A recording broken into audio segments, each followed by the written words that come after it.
குண்டு வெடிச்சது.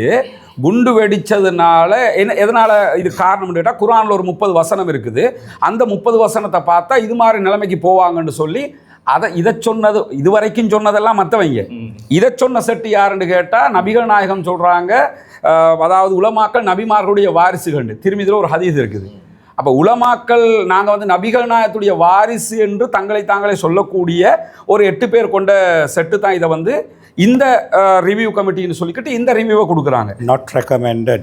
அதுவும் low risk high risk குர்ஆனுக்கு. குர்ஆன் ரிவ்யூ கமிட்டியோட முக்கியஸ்தர் அர்க்கம் நூராமி பேட்டி ஒன்று கொடுத்துருக்கிறார். என்னன்னு கேட்டால் இதை விடுவிக்கணும் பொறுப்பு அரசாங்கத்துக்கு. அதாவது நீங்கள் எல்லாரும் சேர்ந்து எல்லாத்தையும் செய்வீங்க, கடைசியில் தலையில் அடிப்பீங்க யாருக்குன்னு கேட்டால் கொண்டு ஜனாதிபதிக்கு. இந்த ஈஸ்டர் அட்டாக் அதுக்கு பிறகு நடந்த விவகாரங்களில் உண்மை தேடணும் கண்டுபிடிக்கணுங்கிறது எல்லோருக்கும் ஒரு விருப்பமான ஒரு விஷயம்தான். ஆனால் கோட்டாபே ராஜபக்ஷ ஆட்சிக்கு வரக்களையும் அதை சொல்லிட்டு தான் வந்தார். அதே போல் அவர் விரட்டப்பட்டதற்கு பிறகு ஆட்சிக்கு வந்த ரணில் விக்ரமசிங்க ஸ்காட்லாண்ட் யாட்டை கொண்டு வந்து நான் விசாரிப்பேன்னாரு. இது எல்லாமே ஸ்கிப் பண்ணி ஓடுறதுக்கான வழியாக தான் அவங்க பயன்படுத்திக்கிட்டாங்க. இப்போ கோட்டாட வருகையை கார்டினல் மெல்கம் ரஞ்சித் எல்லாம் கொண்டாடினாங்க. என்னென்னா ஓகே நமக்கு ஒரு தீர்வு கிடைக்கும், இவர் ஒரு கரெக்டான மனது ஏற்றுக்கொள்ளுகிற தீர்ப்பு கொண்டு வரும்னு நினச்சாங்க.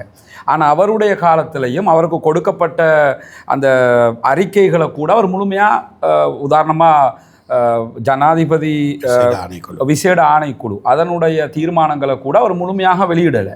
அதெல்லாம் அவர் எடுத்து வச்சுக்கிட்டாருங்கிற பெரிய குற்றச்சாட்டு அவர் மேலே இருக்குது. அதற்கு பிறகு ரணில் விக்ரமசிங்க அவரும் செய்வேன் என்று சொன்னார், அவரும் செய்யலை.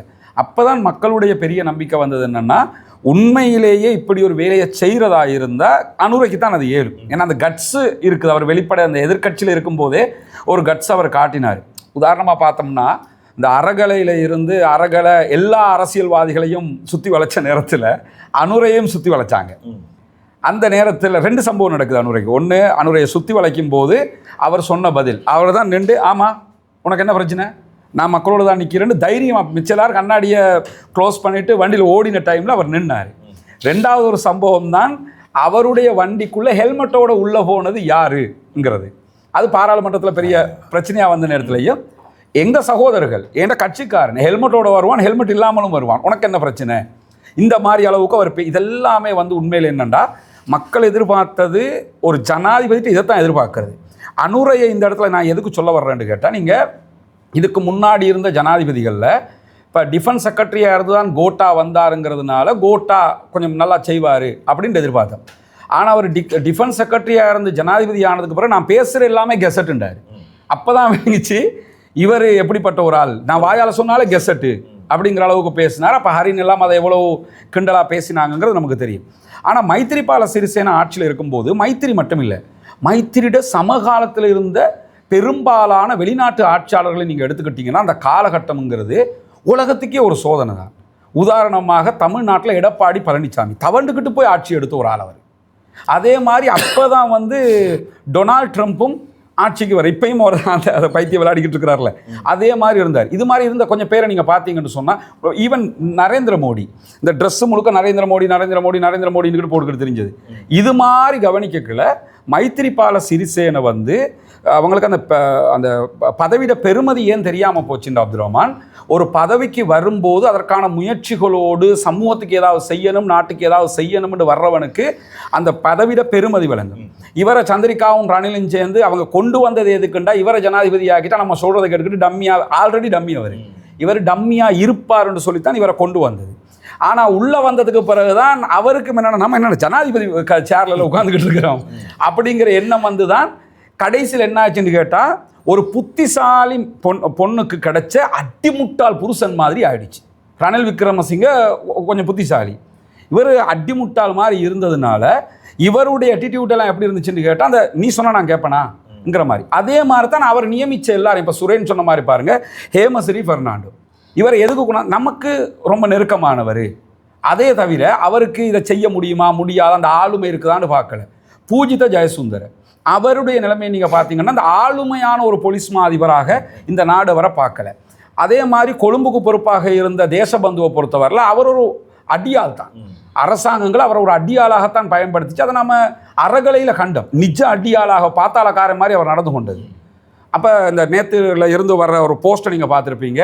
முன்னாள் போலீஸ் மா அதிபர்களுடைய நிலை, ஒருவர் வந்து தற்கொலை செய்து கொண்டதாக நம்பப்படுகிற மரணம் அவருக்கு ஏற்பட்டிருக்கிறது, ஒருவருக்கு மரண தண்டனை. அதே மாதிரி பூஜித ஜெயசுந்தர், இந்த தேசபந்து தென்னக்கோன், அவரை வந்து பதவியிலிருந்தே நீக்கப்பட்டிருக்காங்க. பாராளுமன்ற தீர்மானத்தின் மூலமாகவே நீக்கப்பட்டிருக்கிறார். இந்த 3 பேரையும் நீங்க எடுத்து பாருங்க. அவரை நீக்கியது தற்போதைய பிரதம நீதியரசர் முன்னிலையில் நடந்த பாராளுமன்ற விசாரணை. அப்ப இந்த போலீஸ் துறையில இருந்ததுல மரணித்த முன்னாள் போலீஸ் மாதிபர் அவர் இடைக்காலமாக நியமிக்கப்பட்டிருந்தாலும் அவரும் வந்து நம்ம எதிர்பார்க்கிற அளவுக்கு ஒரு ஆளுமையான டிசிஷன் எடுக்கிற ஒரு இடத்துல அவரும் இருக்கலை. இது எல்லாமே வந்து காரணம் என்னன்னு கேட்டால் ஆட்சியாளர்கள். நான் ஆட்சியில் இருக்கிறாருண்டா அவர் ஆளுமையான முடிவு எடுக்கணும்ல. அப்போ மைத்திரிபால சிறிசேனை இப்படி எடுத்ததுனால தான் மைத்திரி மாதிரியே மைத்திரி ஆக்கணும். இப்போ ஹேமஸ்ரீ பெர்னாண்டோ என்ன சொன்னார்டா, குண்டு வெடிக்கும்னு எங்களுக்கு தெரியும், ஆனா இப்படி வெடிக்கும்னு எங்களுக்கு தெரியாது, இவ்வளவு வெடிக்கும்னு தெரியாது. அது சொன்னதை விட கேவலம் அது அவர் சொன்ன அந்த பாடி லாங்குவேஜ். ஆமா, இப்ப நம்ம கேட்கலாம்ல. இப்ப நேத்து சுரேன் பேசக்கலையும் சொன்னார் என்னன்னா, தீர்ப்பு வரும்னு தெரியும், ஆனா இப்படி வரும்னு தெரியாது. அப்ப இந்த மாதிரி கடுமையான ஒரு தீர்ப்பாக வந்து, அப்ப இது என்ன காரணம்னு கேட்ட இடத்துல இப்ப அவர் சொல்றாரு, எங்களுக்கு கர்மா, எனக்கு ஏற்பட்ட கர்மாங்கிறாரு, அவருடைய மத நம்பிக்கை பிரகாரம். இப்போ இஸ்லாமியர்களாடி ஆகிய எங்களுடைய மத நம்பிக்கை, சுரேன் ஹிந்து அவருடைய மத நம்பிக்கை, அதே மாதிரி ஒரு கிறிஸ்தவ சகோதரருடைய மத நம்பிக்கை, எல்லோரும் நம்பினது என்ன, இந்த அரசாங்கமே கைவிட்டாலும் கடவுள் கைவிட மாட்டார். அந்த நம்பிக்கை இப்போ நிறைவேறினதாக எல்லாரும் பார்க்க முடியும். ஏன்னா பள்ளி வாசல்களுக்குள்ள நாயை எடுத்துக்கிட்டு போய் சர்ச் பண்ணாங்க. குண்டு வெடிச்சதுக்கும் இவங்க செஞ்ச பிழைக்கும் அந்த பள்ளி வாசலுக்கும் என்ன சம்பந்தம்? அதே மாதிரி உங்களுக்கு தெரியும், மசாஹிமாங்கிற ஒரு லேடி, அவள் தர்மச்சக்கரன்ற ஒரு ட்ரெஸ்ஸை போட்டுக்கிட்டு இருந்தார். அவள் போட்டுக்கிட்டு இருந்தா சுக்கானம், ஆனால் அதை போட்டுக்கிட்டு கஃப்டானோட உடுத்துக்கிட்டு இருந்தான்னு சொல்லி அவவை தூக்கி பிடிஏல உள்ளே போட்டாங்க. அப்போ பூஜித ஜெயசுந்தரையும் இந்த ஹேமஸ்ரீயும் செஞ்ச வேலைக்கு அஹ்னாஃப் ஜசீமும் ஹிஜாஸ் ஹிஸ்புல்லாவும் இந்த லேடியும் என்ன பண்ணாங்க? இது மட்டும் இல்லாமல் நிறைய உலமாக்கள், மௌலவிமார்கள் அந்நியாயமாக உள்ளே இருந்தாங்க. சில பேர் அமைச்சர் அவர்கள் முன்னாள் ஆளுநர் அசாத் சாலி, அசாத் சாலி அவங்க வந்து ஒரு வாதத்துக்கு எடுத்துக்கிட்டா, நம்ம இடத்துல பேசணும் என்னென்னா, ஓகே குண்டு வெடித்தது தேசிய தௌஹீத் ஜமாத்தை சேர்ந்த ஒரு குழுன்னா, ஒரு தௌஹீது பிரச்சாரத்தில் என்ன கருத்துக்களை சொல்லுவாங்களோ அதுக்கு நேர் எதிரான நம்பிக்கையை கொண்டவர் அசாத் சாலி, ஆனால் அவரை தூக்கி உள்ளே போட்டாங்க. அப்போ அது லாஜிக்கலியே முரண். அதுக்காக சொல்ல வர்றேன், அரசியல் பழிவாங்க. ரிஷாட் பதியுதீன் அவரை வந்து இந்த கொரோனா காலத்தில் நம்ம பார்த்தோம், ரொம்ப அதை இப்போ நினச்சா நமக்கு கவலையாக இருக்கும்ல. கொரோனா காலத்தில் பார்லிமெண்ட்டுக்கு கொண்டு வரும்போது அவர் சிட்டிங் மெம்பர் பார்லிமெண்ட்டில் எப்படி கொண்டு வரப்பட்டார், அதுக்குரிய ட்ரெஸ் எல்லாம் போட்டு, ஏன்னா வேணும்னு அசிங்கப்படுத்தணுங்கிறதுக்காகவே செஞ்சாங்க. அப்போ அவருடைய குடும்பம் நெருக்குதலுக்குள்ளாக்கப்பட்டது. அஹ்னாஃப் ஜசீமுடைய குடும்பம் இதெல்லாம் பிரபலமான ஆக்கள். ஹிஜாஸ் ஹிஸ்புல்லா பிரபலம் இல்லாத ஆக்கள் நீங்கள் எடுத்துக்கிட்டீங்கன்னா இன்ன வரைக்கும் இருக்கிற மக்கள் இருக்கிறாங்க. அப்போ பெண்கள், குழந்தைகள், இப்படி பல பேர் இதுக்குள்ளே இந்த சமூகமாக பாதிக்கப்பட்ட கிறிஸ்தவ சமூகம் அந்த ரீதியில் பாதிக்கப்பட்டாங்க. இதே இடத்துல இஸ்லாமியர்களை நம்ம எடுத்துக்கிட்டோம்னு சொல்லி சொன்னால் இதை ஒட்டித்தான் சிலாபத்தில் கலவரம். அதே மாதிரி மினுவாங்கோட நாத்தாண்டி ஏரியாவில் மிகப்பெரிய கலவரம் ஏற்படுத்தப்பட்டுச்சு. அப்போ தொடர்ந்து நம்ம சொத்துக்கள் இழந்து இருக்கிறோம். ஹவுஸ் ஹோட்டல் மாதிரி படித்ததுக்கு பின்னால் இருந்தது மதுமாதவ அரவிந்த போன்றவர்கள் இருந்த எங்களோட உதயகாமான் பிள்ளை அவர்கள் போன்றவர்கள் அதுக்கு பின்னால் இருந்தார்கள். மதுமாத அரவிந்த பாதுகாக்கிறதுக்காக வழக்கு தாக்கல் செய்கிறதுலேருந்து உடவியல் நடவடிக்கை எல்லாம் வந்து இருந்தாங்க. யாரோடன்னு கேட்டால் அதே கோட்டாபய ராஜபக்சோடு தான் இருந்தார். அதாவது இந்த விடயங்கள் எல்லாவற்றையும் தாண்டி உலகத்தாரும் உயிரை விட மேலாக நேசிக்கக்கூடிய புனித அல் குர்ஆன் தடை செய்யப்பட்டது அடிப்படையாக வச்சு தான் அதே பண்ணி வச்சிருக்கிறாங்க.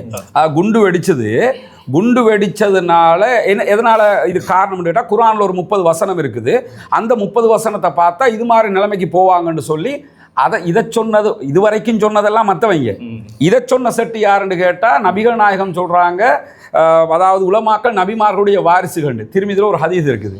அப்போ உலமாக்கள் நாங்கள் வந்து நபிகள் நாயகத்துடைய வாரிசு என்று தாங்களே சொல்லக்கூடிய ஒரு 8 பேர் கொண்ட செட்டு தான் இதை வந்து இந்த ரிவ்யூ கமிட்டின்னு சொல்லிக்கிட்டு இந்த ரிவ்யூவை கொடுக்குறாங்க. Not recommended. அதுவும் லோ ரிஸ்க் ஹை ரிஸ்க் குர்ஆன் ரிவ்யூ கமிட்டியோட முக்கியஸ்தர் அர்க்கம் நூராமி பேட்டி ஒன்று கொடுத்துருக்கிறார். என்னன்னு கேட்டால், இதை விடுவிக்கணும் பொறுப்பு வந்து அரசாங்கத்துக்கு, அதாவது நீங்கள் எல்லாரும் சேர்ந்து எல்லாத்தையும் செய்வீங்க, இங்கே கடைசியில் தலையில் அடிப்பீங்க யாருக்குன்னு கேட்டால் கொண்டு வந்து ஜனாதிபதிக்கு.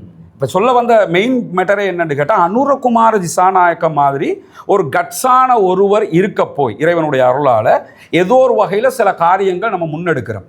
அது மட்டும் இல்லாமல் இப்போ இவங்களுக்கு தீர்ப்பு கொடுக்கப்பட்டது மட்டுமல்ல, இப்போ சட்டத்தரணி சொன்ன மாதிரி இப்போ மைத்திரிபால சிறிசேனைக்கு ஏன் இது கொடுக்கப்படலை? இப்போ இடையில எனக்கு வந்த கேள்வியும் கூட என்னன்னு கேட்டால், அவர் முன்னாள் ஜனாதிபதி என்பதால் அவர் இதுக்குள்ளே உள்வாங்கப்படலையா? அப்படியே உள்வாங்கப்படலண்டா கூட அவர் முன்னாள் ஜனாதிபதி ப்ளஸ் பாதுகாப்பு அமைச்சர் என்கிற வகையில் அவரை உள்வாங்க முடியாதா? முடியும். ஏண்டா ஜனாதிபதி குற்றவியல் வழக்குகளை பொறுத்தவரை பதவியில் இருக்கிற ஒரு ஜனாதிபதிக்கு எதிராக வழக்கு தாக்கல் செய்ய சம்பந்தமாக அரசியல் சாசனத்தில் சில விடுபாடுகள் இருக்குது. அந்த அடிப்படையில் தான் சுப்ரீம் கோர்ட் ஃபண்டமெண்டல்ஸ் கேஸில் வழக்கு தாக்கல் ஏற்கனவே ரணில் விக்ரமசிங்கவை ரெஸ்பாண்டாக்கி வழக்கை தாக்கல் செய்தாச்சு. அவர் ஜனாதிபதியாக கடமையேற்றதுக்கு பிறகு நீதிமன்றத்தில் அப்படி ஒரு டிஃபென்ஸை கொண்டு வந்து அவர் அதிலேருந்து ஒதுக்கினார். ஆனால் முன்னாள் ஜனாதிபதிக்கு எதிராக வேண்டிய ஒரு வழக்கு தாக்கல் செய்யலாம். தற்போது வெளிவருகின்ற சாட்சியங்களை மையமாக வைத்து சட்டம் அதிபர் வழக்கு தாக்கல் செய்யலாம். குற்றவியல் வழக்குகளை பொறுத்த வரைக்கும் ரஸ்மி 20 வருஷங்கள் வரையில் வந்து வழக்கு தாக்கல் செய்யலாம். அப்போ அதிலும் குறிப்பாக கொலையுடன் சம்பந்தப்பட்டதாக இருந்தால் 20 வருடத்தை தாண்டி வழக்கு தாக்கல் செய்யக்கூடிய ஒரு குற்றம் தான் கொலை குற்றம். உண்மையிலே வந்து பூஜித்தவுக்கும் ஹேமசிரிக்கும் கொலை குற்றத்துக்கு தண்டிக்கப்பட்டது போல அதே பிரிவுகளை அதே குற்றச்சாட்டு பத்திரத்தை இந்த மைத்ரிபால சிறிசேன அதுக்கு மேலதிகமாக இன்னும் நிறைய பேர்கள் வெளிப்பட்டு கொண்டிருக்கிறார்கள். இதுக்கு பின்னணியில் இருந்து இதை செய்வித்தவர்கள் மாஸ்டர் மைண்ட் ரைட்ங்கிறவர்கள் சம்பந்தமாக வேறாக ஒரு விசாரணை நடந்து கொண்டிருக்கிறது. சாலே போன்றவர்களூடாக அதே போன்ற பிள்ளையான் போன்றவர்களூடாக செய்யப்படுகின்ற இந்த புலன் விசாரணைகளில் மைத்ரிபால சிறிசேன ஒரு ஆட்டு வைக்கப்பட்ட ஒரு என்ன சொல்கிறதுனா அந்த ரூக்கடைன்னு சொல்லுவாங்க, ரூக்கடை ரைட்டாக அவரை வச்சு சாதிக்கலாம் என்று வெளியிலிருந்து யோசித்த அந்நிய நாட்டு புலனாய்வு சக்திகளும் அரசியல் ரீதிகளாக இலங்கையை ஒரு இரத்த கலரையாக்கணும் என்று எதிர்பார்த்தவர்களும் ரைட் இலகுவாக செய்வித்த ஒரு விடயம்தான் என்னென்றால் மைத்ரிபாலை கூடாக இதை செய்விக்கப்பட்டிருக்கிறது. அது தெல்ல தெளிவாக தெரிகின்ற ஒரு விடயம். இப்போ தற்போது அவருக்கு எதிராக சட்ட அடிக்கலாம். இதே பிரிவுகளுக்கு அவருக்கு எதிராக இதே விசேட நிரந்தர மேல் நீதிமன்றத்துக்கு கூடாக இதே மாதிரியான ஒரு தீர்ப்பு கொண்டு அப்படின்னா லோயர். இப்போ இன்னொரு விஷயம், இப்போ சுரேன் சொல்லும்போது நிலந்த ஜெயவர்தன சம்மந்தமாக சுரேன் சொன்னார், ஃபசீரும் சொன்னாங்க. நிலந்த ஜெயவர்தன ஜனாதிபதி ஆணைக்குழுவில் பேசுகிற நேரத்தில் அவருடைய லேப்டாப்பை ஒப்படைக்க சொன்னாங்க, அதே மாதிரி ஃபோனை ஒப்படைக்க சொன்னாங்க, ஃபார்மேட் பண்ணி போட்டு. ஆமாம், அதெல்லாம் ஒய்ஃபுக்கு கொடுத்தேன், அவள் ஃபார்மேட் பண்ணிட்டா. இது வந்து ஒரு பாதுகாப்பு, அதாவது மைத்ரிபால சிறிசேன மாதிரி இவரும் வந்து எவ்வளோ ஒரு அசால்ட்டான ஒரு பேச்சு, சாதாரணமான விஷயம் கிடையாதுல்ல இது. அதை ரிக்கவர் பண்ணுற அளவுக்கு நம்முடைய நாட்டினுடைய புலனாய்வுத்துறைக்கு சக்தி இல்லையா? உண்மையில் அந்த சம்பவம் நடந்த உடனே ஜஹரானுடைய லேப்டாப் இவற்றை வந்து FBI வந்து எடுத்துக்கொண்டு போயிட்டாங்க. சரியா? அதே விடயத்தை தான் ரணில் விக்ரமசிங்க மீள குறிப்பிட்டது என்னென்னா, FBI விசாரித்து கொண்ட நாங்கள் ஏன் திருப்ப விசாரிக்கணும்? FBI ஏற்கனவே அமெரிக்காவில் இவங்களுக்கு எதிராக குற்ற வழக்கு போட்டுக்கிறாங்க, அவங்களோட விசாரணை முடிஞ்சுது அப்படின்னு சொல்லி அதுக்குள்ளே கொண்டு போய் சொருவளிக்கிறார். ஆனால் ஒரு விடயத்தில் நான் இந்த அரசாங்கத்தோடு இல்லாவிட்டாலும் அவர்களுக்கு எதிரான நிலைப்பாட்டை கொண்டு ஒரு அரசியல் செய்கின்ற ஒருத்தர் என்றாலும் ஒரு விடயத்தை பாராட்ட வேண்டும். அதாவது FBI இன்வெஸ்டிகேஷனை கம்ப்ளீட் பண்ணியிருந்தாலும் நாங்கள் இதை மீள ஓப்பன் பண்ணி இதை விசாரிக்கணும். எந்த ஒரு பலம் வாய்ந்த நபர்களுக்கு எதிராகவும், சுரேன் குறிப்பிட்டதை போல் ஒரு பலம் வாய்ந்த முன்னாள் பாதுகாப்பு செயலாளருக்கு எதிராக அவர் இன்றைக்கு மேன்முறையீட்டு நீதிமன்றத்துக்கு போயிருக்கிறார், தன்னை கைது பண்ணக்கூடாது என்று சொல்லி அவரும் இந்த வழக்குக்குள்ளே வரக்கூடிய ஒரு நபராக இருக்கிறார். அவர் சம்பந்தப்பட்ட புலன் விசாரணைகள் நடந்து கொண்டிருக்கின்றது. ஏற்கனவே ஒருத்தர் சொல்லியிருக்கிறாரு, ஜஹரானை வந்து குறிப்பிட்ட நபர்கள் சந்தித்தார்கள், அதாவது புலனாய்வுத்துறையினர் சந்தித்திருந்தார்கள். இவ்வாறான தகவல்கள் வழங்கப்பட்டிருந்தது. பிள்ளையான் சில குறிப்பிட்ட விடயங்களை சொல்லியிருக்கிறார். இவர்கள் எல்லோரும் வந்து எங்கள் நுகையகுடையில் இருக்கிற முன்னாள் பாதுகாப்பு கோட்டாபய ராஜபக்ச வீட்டில் அவர்கள் சந்தித்தார்கள். இந்த விடயங்கள் எல்லாம் வெளிப்பட்டு கொண்டு இருக்கின்றது. ஆகவே ஒரு மாஸ்டர் மைண்டுங்கிற நேரம் எங்களுக்கு சில முகங்கள் வந்து போகின்றது.